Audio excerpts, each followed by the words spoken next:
What is going on, Tom? Why are we getting the Northern Lights now?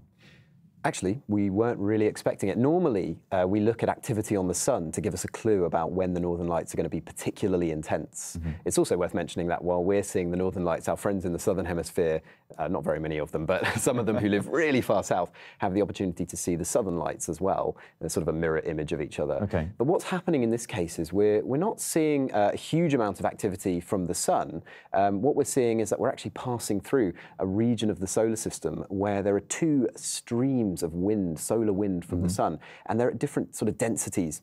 And we're passing through this region where they meet each other, and it's sort of a buffering zone for these two streams. There's lots of plasma building up, creating these huge shock waves, and they're interacting with the Earth's magnetic field. So it's kind of like a cloud that's been waiting for us to pass through. That's what we're seeing now, is it? In a sense, yeah, and actually one that's quite hard to forecast the presence of. Now that we're in there, we can make some projections about how long it's going to last and how intense it's going to be. Where are the best places to witness this phenomena? It's probably no surprise to say that you need to go north. The north, OK. So, the further north you are, the better chance you have, quite simply. If you're in Scotland, northern Scotland, you look out over the sea, yes, you have a fantastically good chance. But if you're in England, perhaps, you know, if you're in the Midlands, you may have a pretty good chance. I believe last night the Northern Lights were spotted all over Manchester and the surrounding region.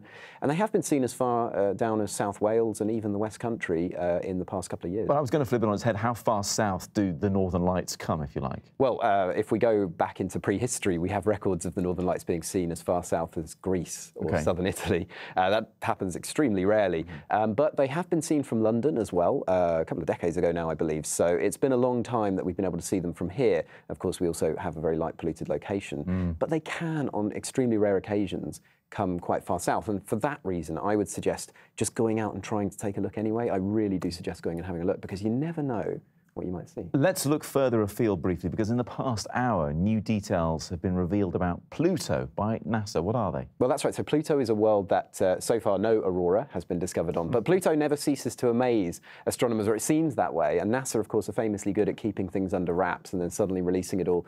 What they've been telling us today is that they've discovered, using colour imaging data from the New Horizons spacecraft that passed by Pluto in July, that Pluto actually has a sort of blue haze around it. There it is. So there we see it. It's sort of like blue skies around Pluto, very similar to perhaps what we have here on the Earth, although perhaps it wouldn't look quite the same if you were standing there, and you wouldn't want to stand there because it would be very cold.